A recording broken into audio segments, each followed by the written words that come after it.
I believe that the best we can do in order to facilitate a positive emergence in this system shift, at this bifurcation point, is to help as many as possible of us to relate in deeper and more complex ways to ourselves, to each other, to society, and to the planet. Collective Insights is a voyage through topics and technologies revolutionizing human well-being. Groundbreaking approaches for a better world and a better life await you. Welcome to Collective Insights. Hi, I'm Dr. Dan Stickler. Before we get into today's episode, I want to talk to you about a protocol that I'm passionate about that I use in my practice. You know, everyone wants to slow down aging, but few are really doing it the right way. There's something I do recommend for my clients doing just 2 days a month. It's a bodily cleanse that helps get rid of old defective cells. These are sometimes called senescent cells or referred to as zombie cells, and they are shown to be related to so many symptoms of poor aging. This bodily cleanse is a supplement which contains a group of ingredients called senolytics. Senolytic ingredients help our body to flush senescent cells, helping with easier repair and rejuvenation from muscles to joints to how we feel every day. Qualia Senolytic is the bodily cleanse supplement taken just 2 days a month for healthy aging that you have to try. Now, research on aging and longevity, including a beta study on Qualia Senolytic, shows that senolytic supplementation can play a huge role in enhancing how we age. Now, to learn more about senolytic research and to try Qualia Senolytic risk-free for 100 days, go to neurohacker.com, use the code PODCAST, that's PODCAST, for a free gift with purchase.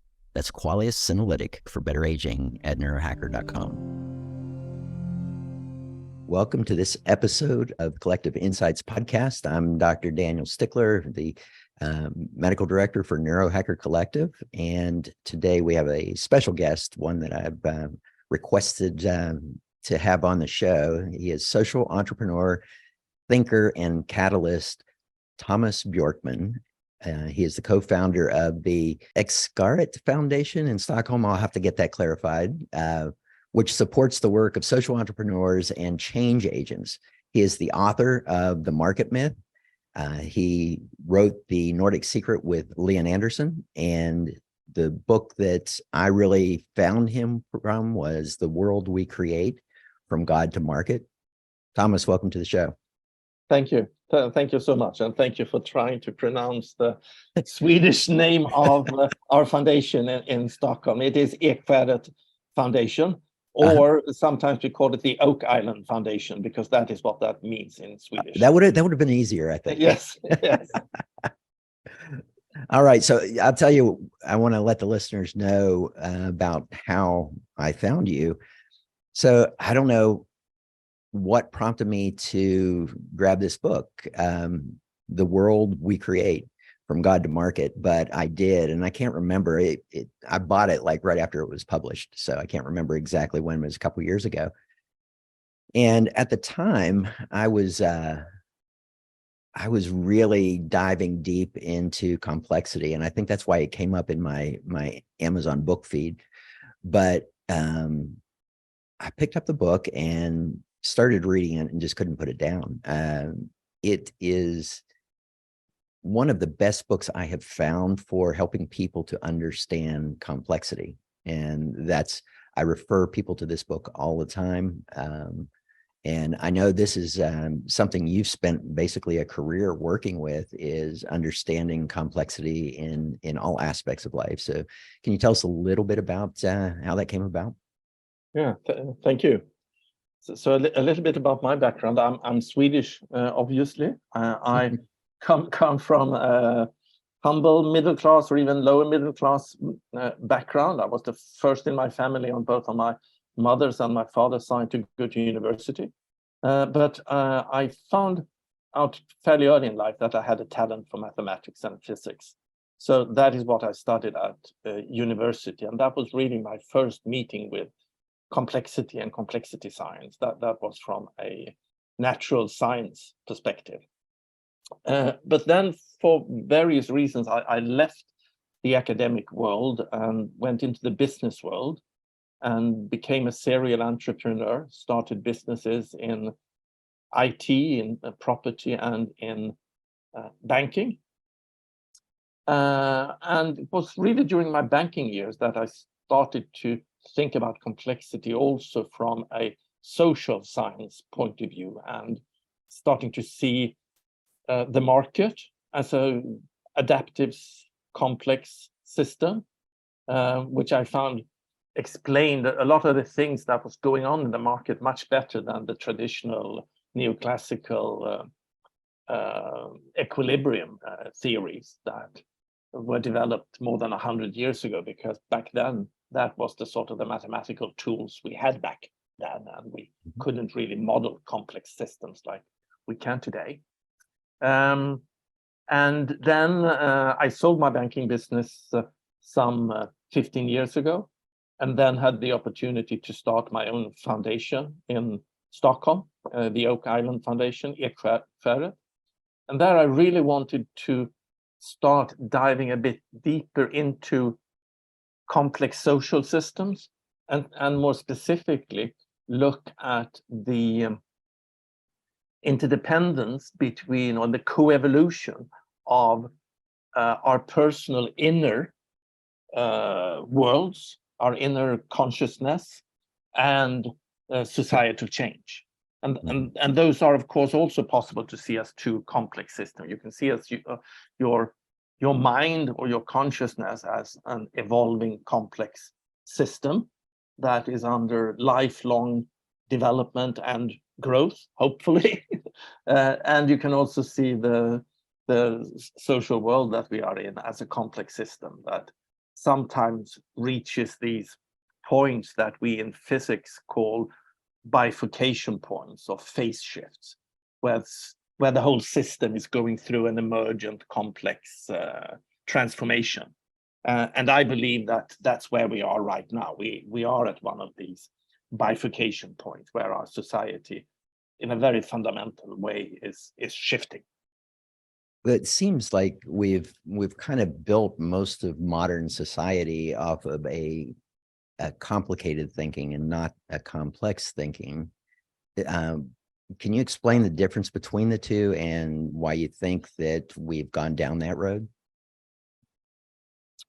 Well, complicated systems are systems that you can, in principle and in theory, understand by studying the parts of the system.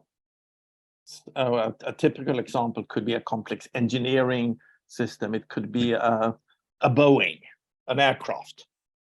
And to understand how that aircraft is functioning, you can do that, or you might even say that you must do that through analyzing all the details. And even if there are perhaps no living person on Earth that really understands all the details of how a Boeing is really functioning, in principle, you can do that. And in the Boeing organization as such, I hope that there is an understanding of how everything there is working. Whereas a complex system, there you cannot understand those systems by looking at the details of all the parts. So the very powerful tool of analytical understanding that has really been the basis of our scientific approach all the way since the Enlightenment, really looking at the parts and analyzing the parts, and by understanding the parts you can understand the whole. Those tools do not really work. And a typical complex system, if we stay in the natural world, could be a weather system. A weather system has properties on a larger scale that you cannot derive from the properties of the parts. And there one is sometimes using the language and talking about emergent properties. And most living systems, and certainly our social system, I've already mentioned the market, but also the social system taken as a whole, are complex systems and are exhibiting these kinds of emergent patterns and also these phase shifts that they sometimes can go through. I can remember when I first started, my realization of complex systems was probably around 2007, 2008, being a surgeon, and specifically I was working with obesity, doing obesity surgery, and I was taking care of patients that had a litany of chronic health conditions that weren't being addressed, and I started seeing a lot of relationships with other things, and I thought, well, why aren't we paying attention to this? And then I can remember the Foresight Institute, I think they came out with an obesity map back in 2012. They've recently updated it, but they talked about the complexity of obesity in the UK. And it was so impressive to me. I mean, I was like, oh my God, somebody actually has put onto paper what I've been experiencing in medicine. And I can remember somebody said, you know, it's almost like we have to reinvent medicine. We can't fix it because we've gone so far down the path of looking at the human system as complicated. Starting way back with the germ theory and moving forward, we shifted into that mode of algorithms, and, you know, where we think we can predict outcomes of different interventions within the system.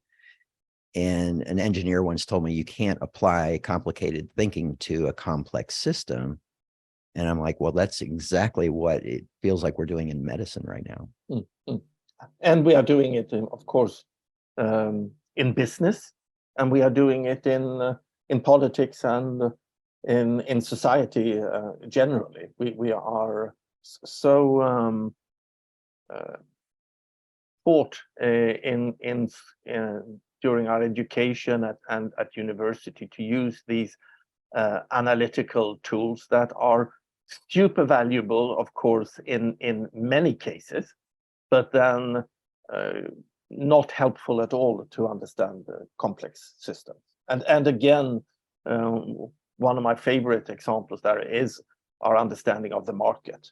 So when macroeconomics started to develop at the end of the 1800s, then we didn't have any tools to understand complex systems. We didn't even have a language for it, even if some thinkers understood perhaps that concept already back then. So it was not that strange that the scientists that were trying to model the market was looking towards physics and calculus and using the equilibrium theory. And of course, that is some sort of approximation. But when you're starting to look at a rapidly developing, for example, technological environment that is shifting the context of the market constantly, like we're having now, of course, then it's much more useful to look at the market as a complex adaptive system instead. And of course, that is what complexity economics are doing today, but that's still a very young science, and it's not usually taught, not at least at undergraduate level at universities. Yeah, it seems like there's a lot of the complexity thinkers are converging on economics. I mean, you've got Nassim Taleb and yourself, but then you've got also people like Charles Eisenstein and Daniel Schmachtenberger, who are more socially focused. And then I think Bruce West was the person who really opened my eyes to the healthcare aspect and looking at. I have to share this story because it's so fascinating to me. So he states basically the best test to determine the health of the human system is heart rate variability, which is not a regular rate and rhythm of the heart. It's truly on the edge of chaos. And the greater the degree of that, the healthier the system is. And he found it with breath rate variability as well as gait rate variability. And I was just blown away by that. And it made total sense. I could see it in the clients I worked with as well. What kind of opened your eyes to this type of thinking? No, I think that was during my years as an investment banker or an entrepreneur within the banking world, building my own investment banking business more or less from scratch, first in Scandinavia and then in Geneva as well. And really understanding the limitations, especially if you're working as an entrepreneur within that field and are trying to understand the evolution of the market. What will the market be like in 2 or 5 years? Then treating the market as a complicated system is just so damaging for your understanding, especially since back then, to be able to use the equilibrium theory, apply the equilibrium theory from physics to market problems. The early economists, again, 100 years ago, 150 years ago, they had, of course, to make some very crude assumptions to get these models working. And back then, they knew that these were very crude assumptions. That's sort of like assuming that all actors in the market are completely rational agents, always acting in their own short-term and long-term best interest, which they presumably know what that is. Also having that the whole system has got total information, that there is total transparency about information in the system, and a lot of these things, which again, they knew were assumptions, but today, I think many, even economists, forget that those were crude assumptions, or more or less thinks that is how a market should be operating. But then again, we have the new and then also one other mistake I think was made early in economic thinking, and that was the mistake of believing that the market is a natural system. And therefore could be analyzed with tools from natural science, instead of understanding that the market is a social system and that it is obviously also socially constructed. And I think that is perhaps one of the core insights for me when it comes to really understanding the strengths, but also the limitations of the market, but also the potential of a future market, that the market is a social construct and not a natural phenomenon. And of course, all these limitations of the old economic thinking have given birth to new areas of research and economic thinking. So, for example, we have today, of course, behavioral economics that looks at, okay, if we are not these assumed homo economicus, what are we really as agents in the market? How does a human really function, and what impact do those understandings have on our economic modeling?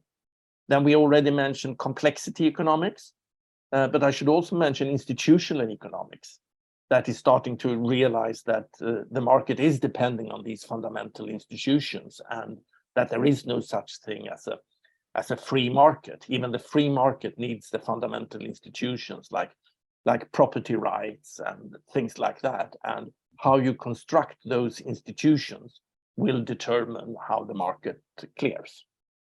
So of course, there is a new economic thinking coming along. And to answer your question, what made me think about this?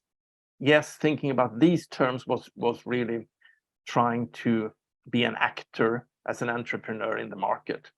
But then thinking about the importance of inner growth and development and that relationship to societal change, that really came through working with some very talented leadership development consultants while I was chairman of the banking group in Scandinavia. And I had the opportunity there to participate in some leadership development programs both for myself, but also for my management team, that really opened my eyes to the importance of lifelong inner growth and development. Not just lifelong learning, but this more vertical development that we sometimes talk about. And then, of course, I could see the effect that this had on me and on my management team, not just in our ability to handle more complex problems at work, but it also had benefits for me in my private life. And I also think that on some level, it also made us more responsible citizens, being able to look further into the future and taking more and more aspects into account when we were making our business decisions. And then I naturally asked myself the question, well, if we in business, or at least in part of business, understands the value of this lifelong maturation process, and we are even spending money on supporting this for the benefit of the organization, how come that we are not at all talking about this in society? Again, in society, we are, of course, talking about lifelong learning, or starting to talk about lifelong learning, but not this lifelong wisdom journey that we all are hopefully participating in. Yeah, you mentioned a couple of things. First of all, I'm in Austin, Texas, so I'm at the hub of Entrepreneur Central. And it's something I've noticed is that the most successful entrepreneurs are the ones that are able to think in complexity when it comes to the business that they're working on.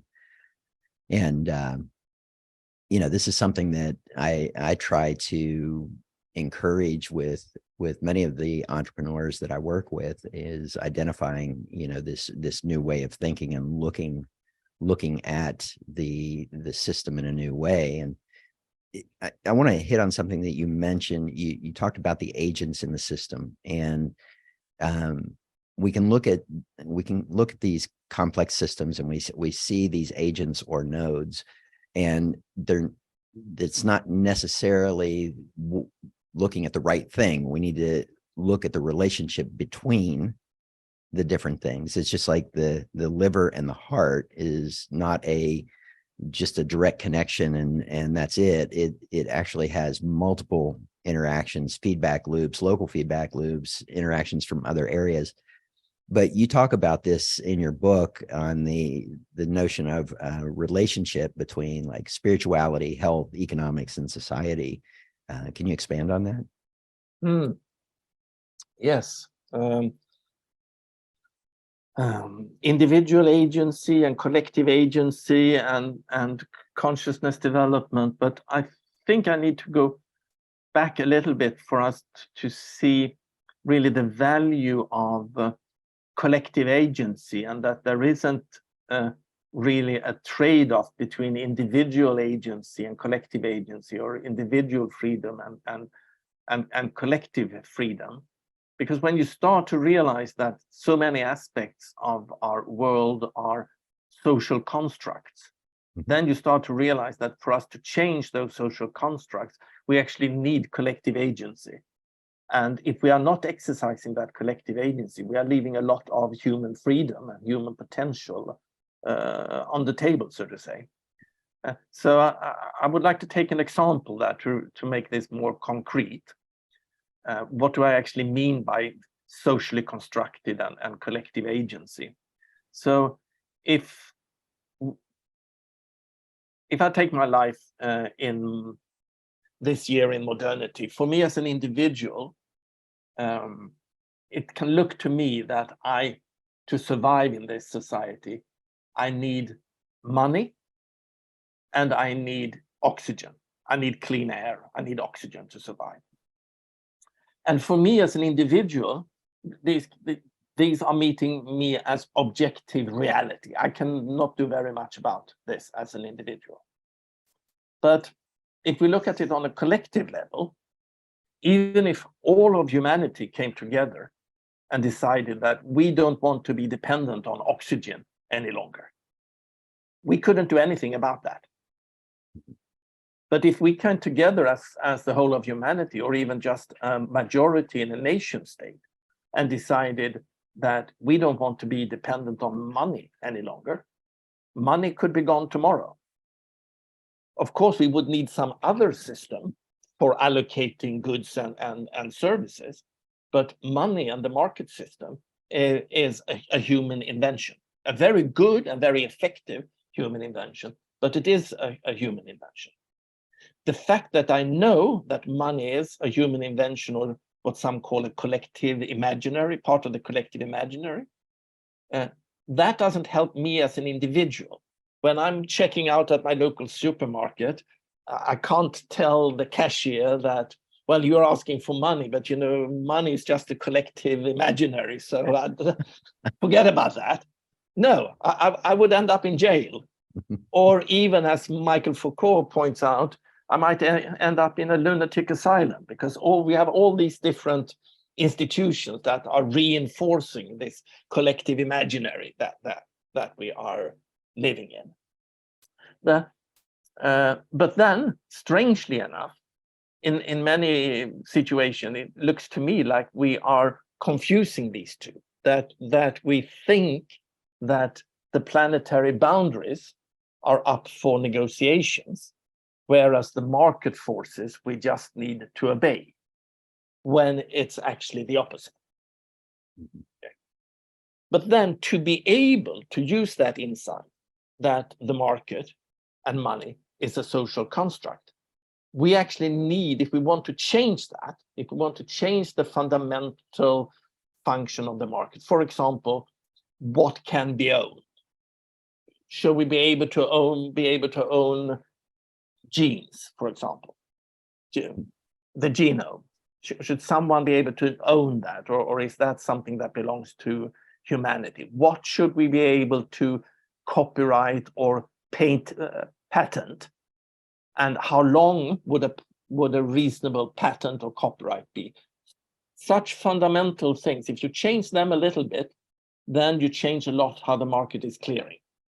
But in order for us to be able to change those things, we need to do that collectively. We cannot do that individually. And I think that during the last perhaps 50 years, we have, in the Western world, really developed our ability to exercise individual agency. We are very good at that.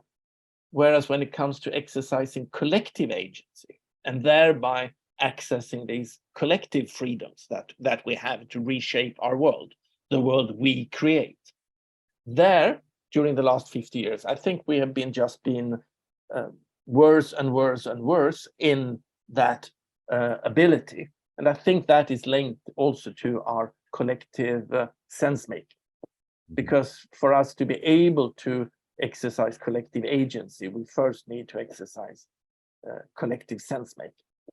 So that for me is very important. And that is the connection then to your question around inner development and societal change. Because seeing these things and realizing the freedom that we have both individually and collectively in these complex systems, that is not easy. It's not easy cognitively, but nor is it easy emotionally.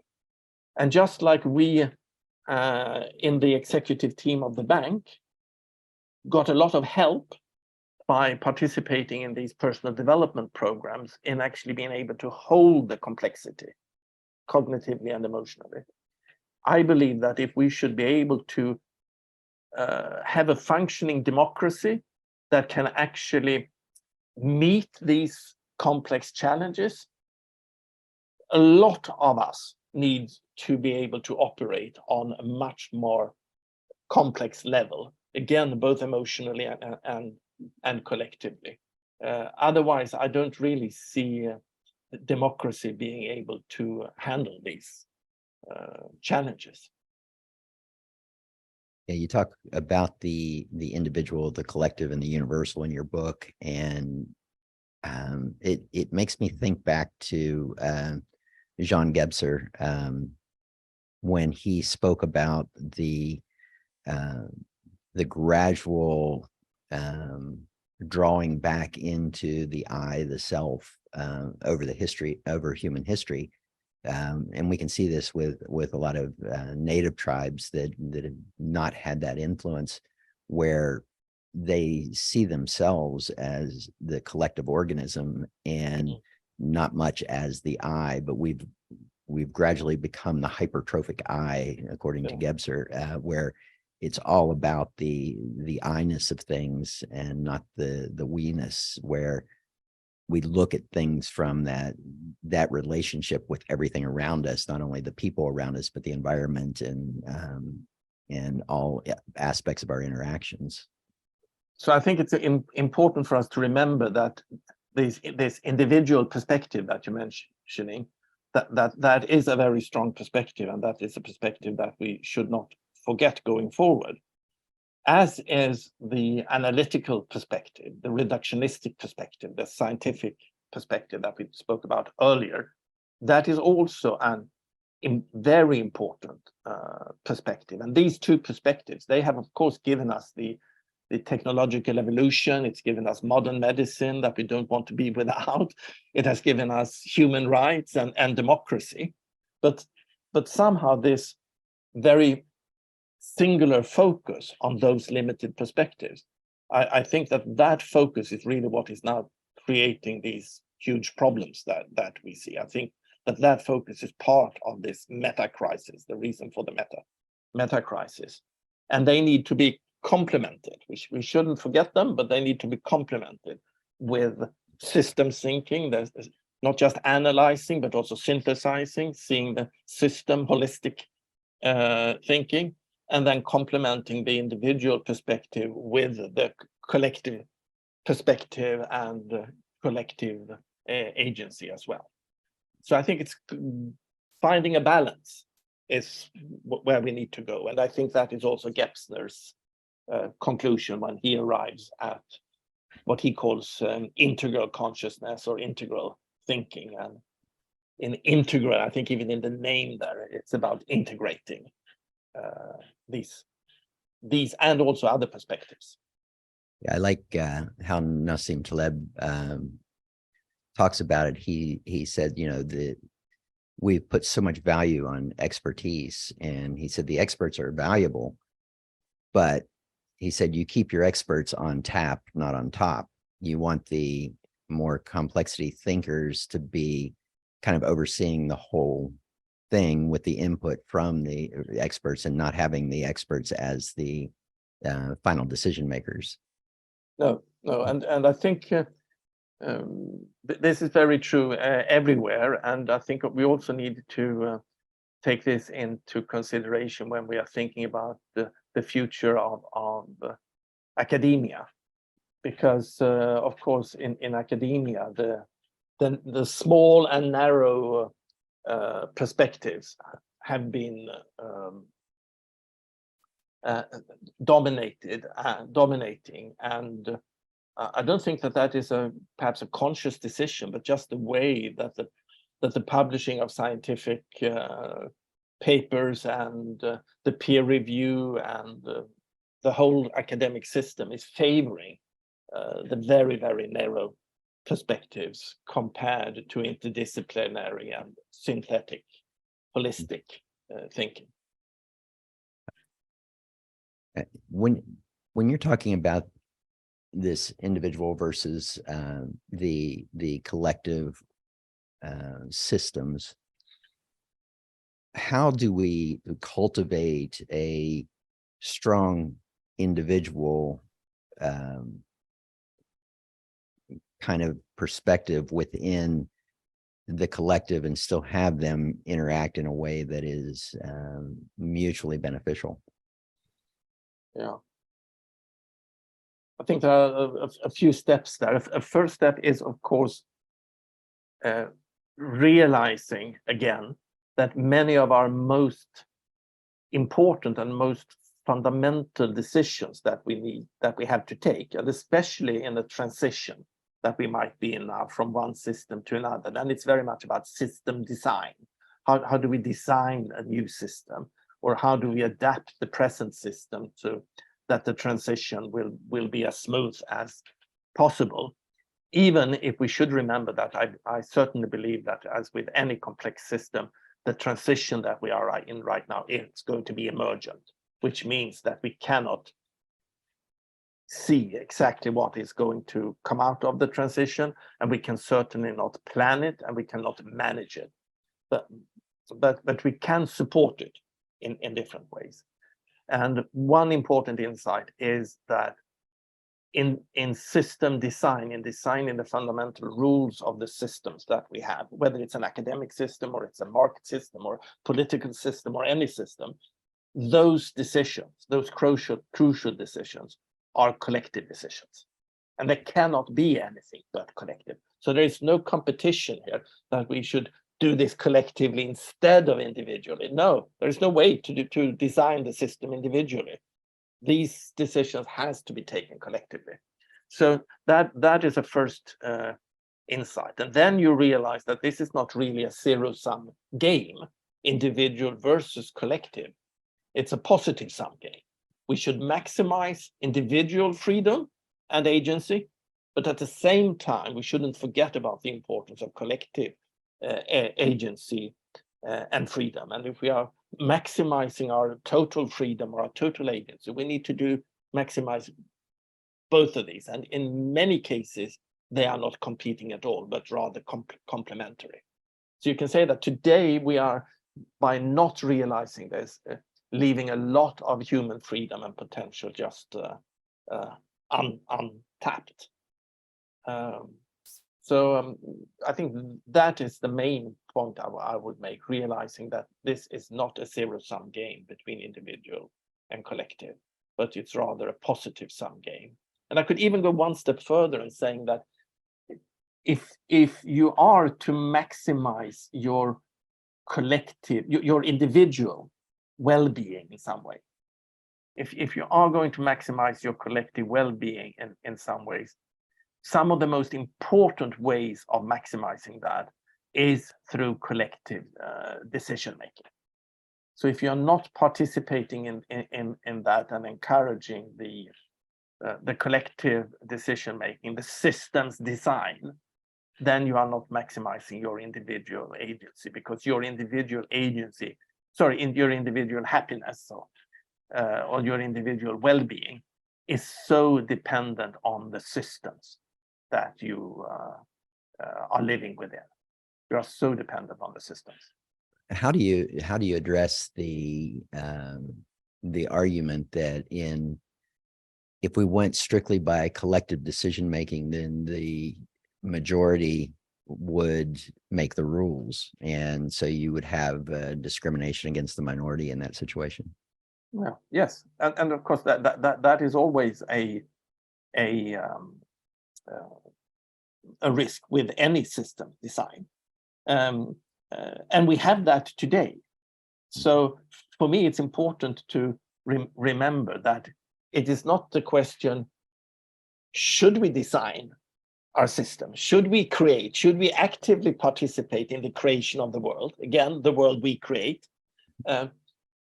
Or should we just let the world happen?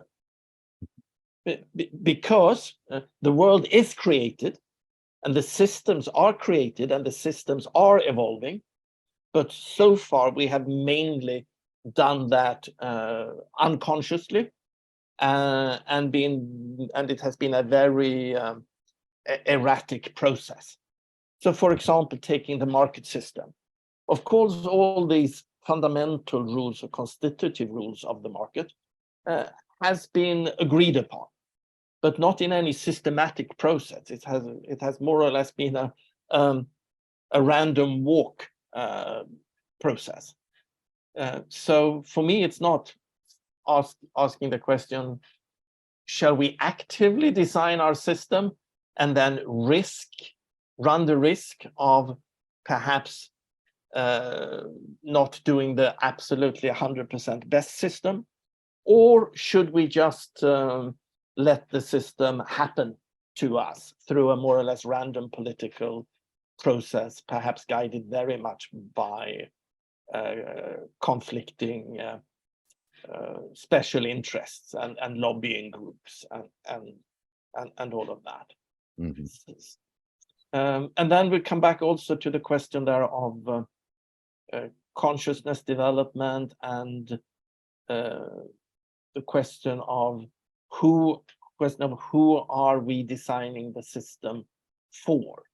And again, I think it's absolutely necessary for democracy to survive that we come to a point where both those that we elect into political power have come quite a far way on their wisdom journey, and perhaps even have been able to transcend many of their basic ego needs and have the ability to look more at what is good for society, what is the general good, and also hopefully a substantial part of the people in society, perhaps not a majority, but at least some sort of critical mass, have come that far in their wisdom journey that we can actually hold a democracy that is not, at least not consciously designing system that is putting some minority groups at disadvantage, even if we can never design a perfect system. I've been really studying the developmental stages of consciousness, the different systems of evaluation, and it seems pretty consistent that I think it's 33% of the world population still falls into a concrete ego state, and there's few people that really are able to access the I call it the 404.5, where complexity thinking actually kind of kicks in, and you're able to look at everything in this way. I mean, I haven't seen many political leaders that have been in that stage of consciousness where they, certainly not in the meta-aware stage, but in the complexity stages, even I think we've been lacking in political leadership in that regard.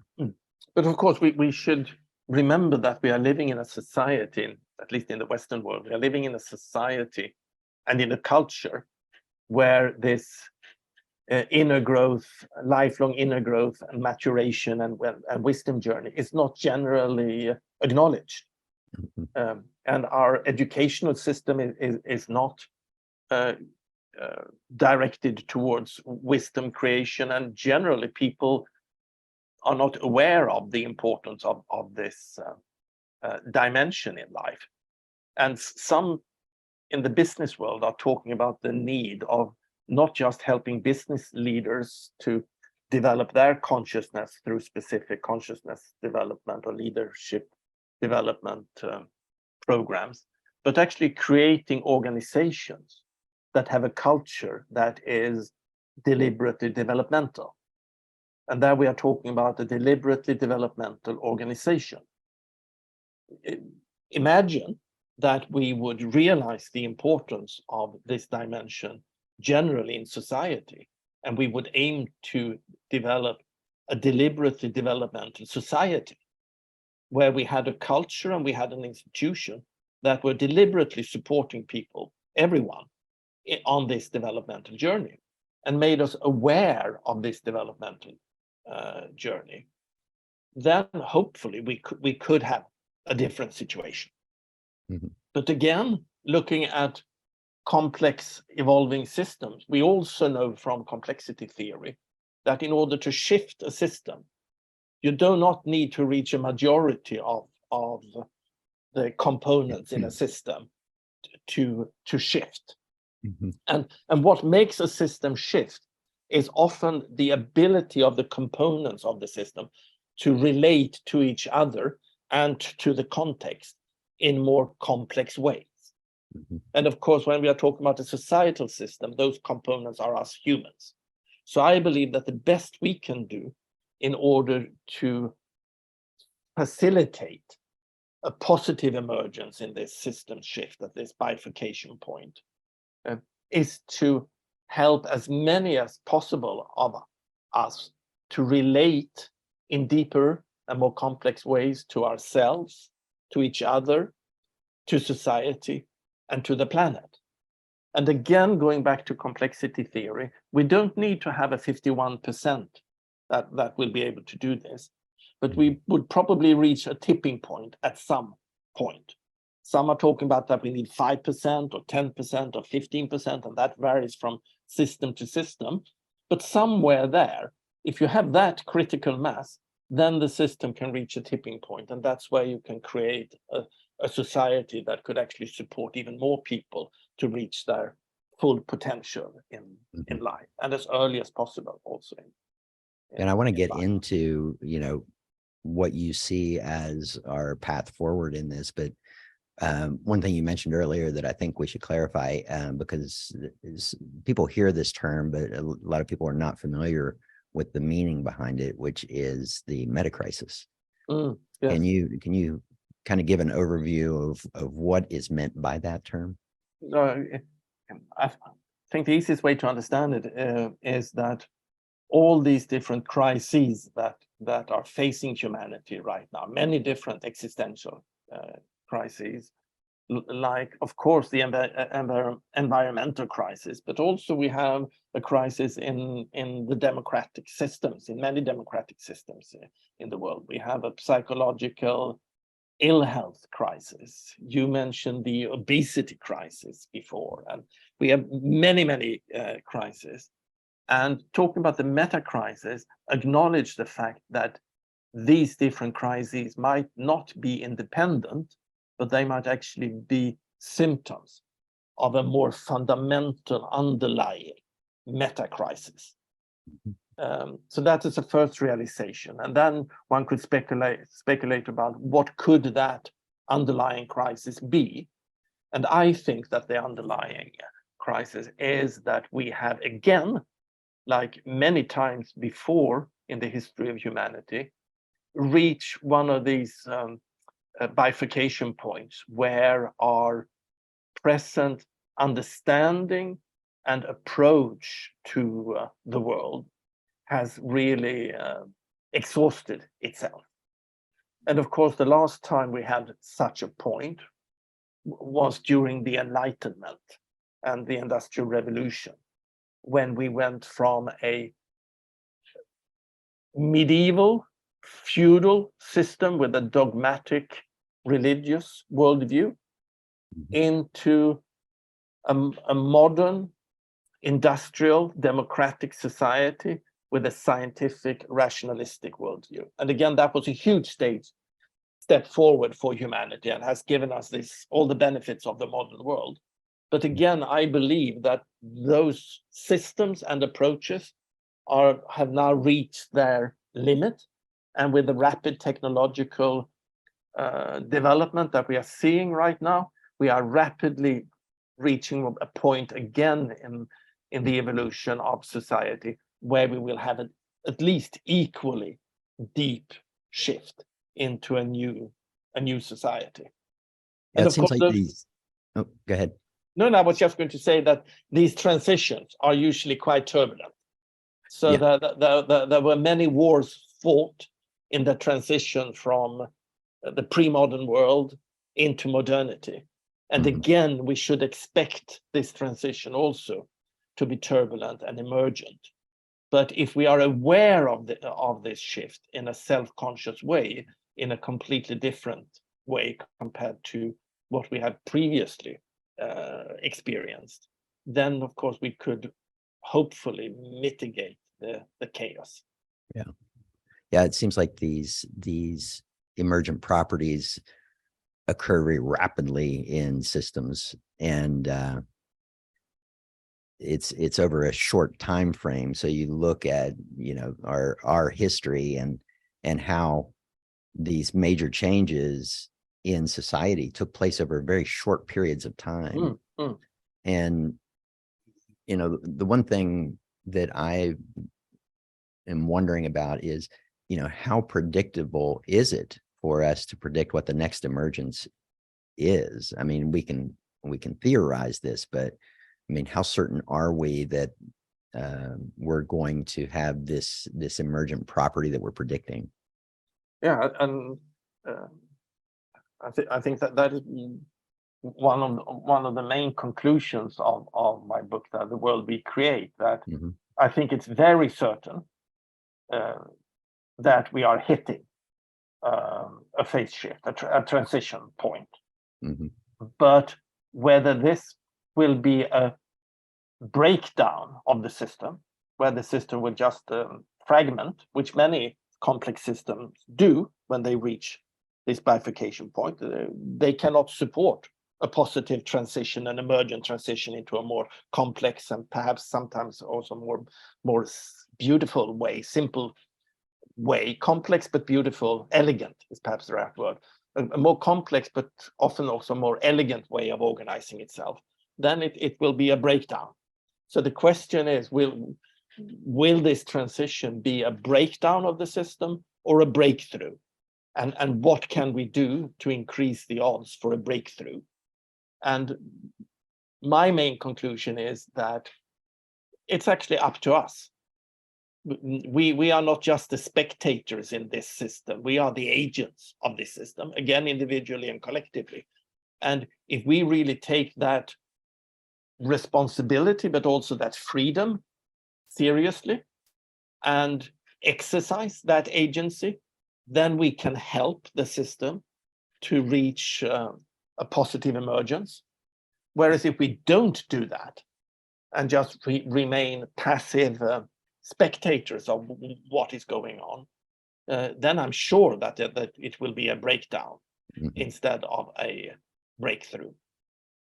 But then the next step, so the first is to realize that we have agency and exercise the agency. But then the second important step is, from what level of consciousness are we exercising that agency, individually and collectively?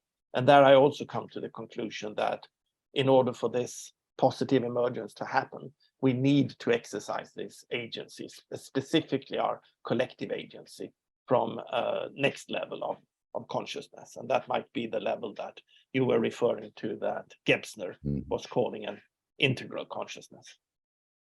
Do you think AI is really accelerating this emergence right now? I think that it is the technological development that we see around us right now, that just like in the history before, when we had these huge transitions, I mean, in the biggest transition like this that humanity might have gone through was during the axial age 3,000 years ago. And then, of course, it was the invention of written language, which made it possible to have these organized religions that made us take that step. And you could argue that the Enlightenment and Industrial Revolution was very much facilitated by, again, new information technology like the printing press. And now we have information technology again, not just the internet, but perhaps more interestingly, the distributed ledger technology that makes it possible to aggregate and manage information in a completely different way, that I believe can benefit both the reinvention of the market and reinvention of democracy. I hope that in 20, 30 years, in a new system, we will still have democracy and we will still have the market, but it will be in new, updated implementations. And again, I think that AI could also help in this transition. But then we need to apply it with wisdom, because it could also, just as we've seen with social media, it could contribute to the fragmentation of our society, as well as the integration of society. Yeah, so let's kind of close out here with what we can do. I mean, what are the steps we can take to get us moving through this pending emergence and doing it in the right direction without the collapse? So if I should say a few things there, first of all, becoming aware, not just individually, but also collectively aware that we are in a transition like this, and that we need to be open and curious about what wants to be born, but also be open to let go of old institutions. And if we realize that we are in this transition and understand how these transition in complex dynamic system works, that will be a good starting point. Then I would say, as a second point, realizing that in a transition like this, there is a lot of collective agency that we need to exercise. And in order to do that, we need to have collective sense making. So being very careful about guarding our possibility to have collective sense making in this transition. I think it's important. And then finally, to realize that one of the most important aspects in facilitating a positive emergence is in any complex system, conscious systems, living systems, or physical system, is the ability of the components in the system to relate to each other, to themselves, and to the context in more complex ways. And that is another way of saying that we need to have an inner development and to be able to, again, both cognitively and emotionally handle the complexity of the whole situation. So inner development on large scale, and being aware of the need for that. And again, that is certainly something that we can do on an individual basis, but again, from society, recognizing and supporting that development, I think, can also be crucial. You think education at this point is too far off to begin with, or do you think that if we get the education into the system collectively, that that we can really make a difference at this stage?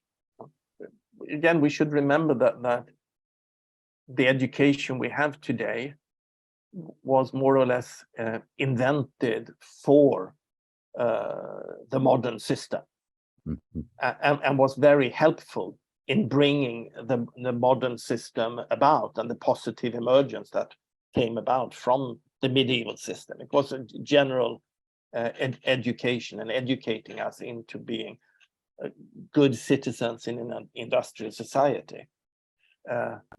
I think that we are now at a point where more and more people realize that we have to fundamentally reinvent also the educational system, and not the least the fact that the technological development is going so rapidly.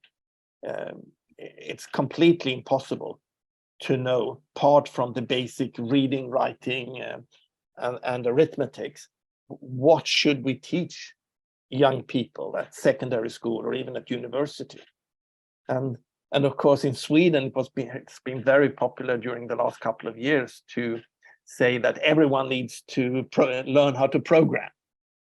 But of course, when you speak to the technical industry, and they say, well, we need a lot of programmers this year and next year, but certainly artificial intelligence, one of the first things that will make redundant are the programmers.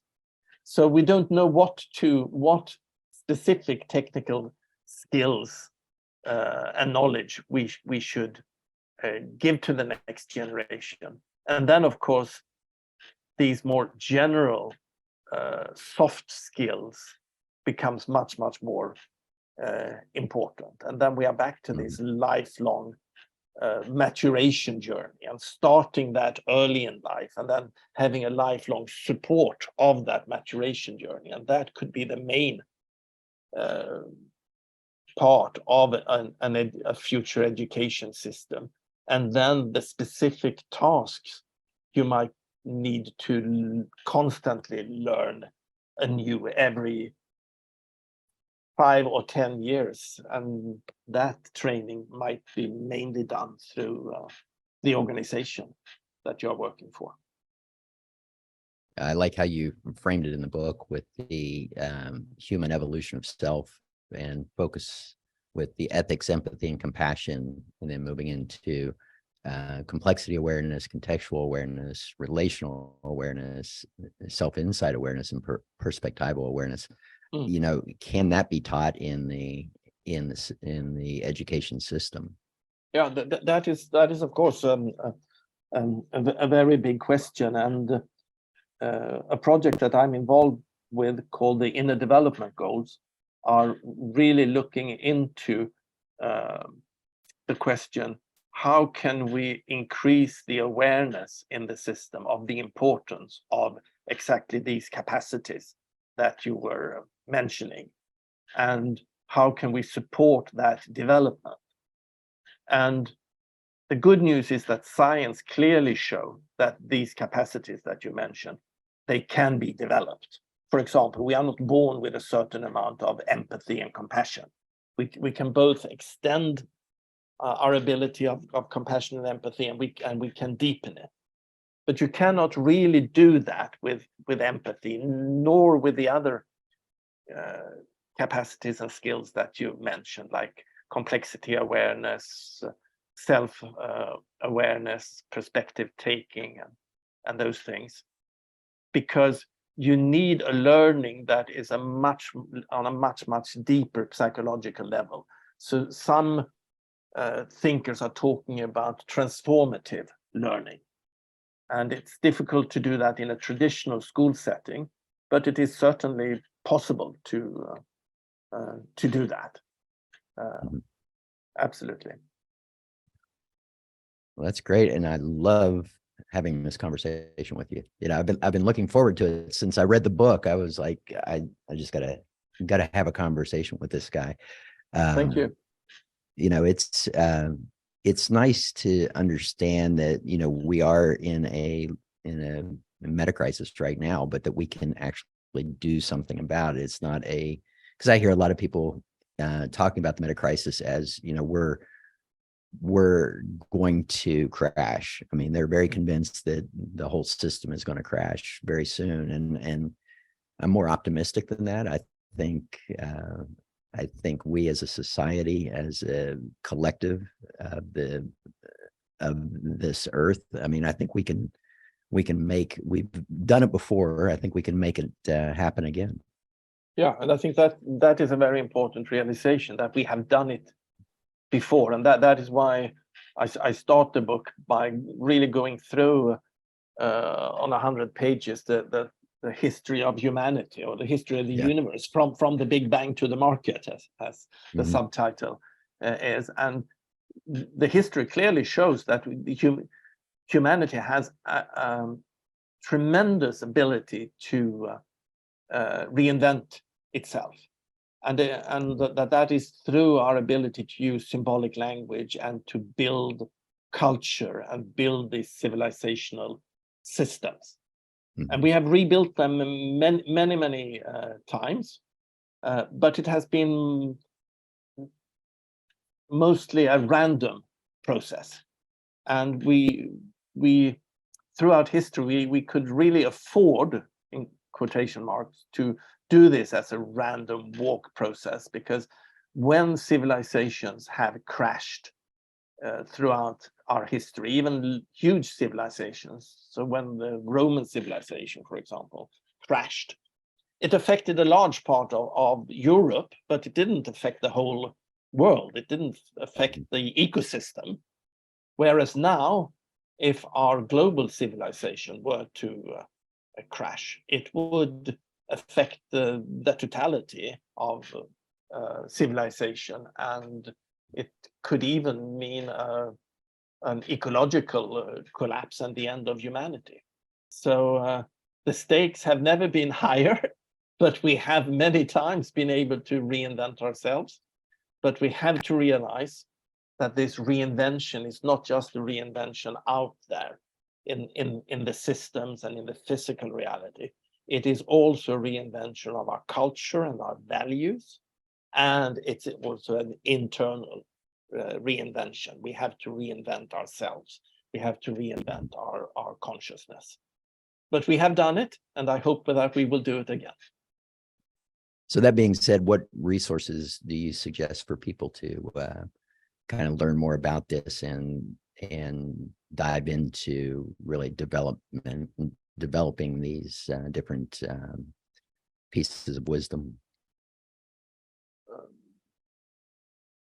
If you are generally interested in systems thinking, I would recommend a book by Fritjof Capra, and I don't remember his co-author's name right now, but the book is called A Systems View of Life. Yeah. I love that book. Yes, it's a good introduction into systems thinking, and if you are interested more into inner development and personal development, and especially the relationship between personal development and societal change, I would recommend that you check out the Inner Development Goals project with the URL innerdevelopmentgoals.org. There you can find some tools and thinking, and also a growing international community of people who are interested in exploring our possibilities of individual and collective growth. Well, that's great. I hope we have many of the listeners dive into that information for sure. And I want to thank you for taking the time to sit down with us for an hour. This has been really a great session, and much gratitude for your input on all of this. Thank you, Daniel. It's been a pleasure.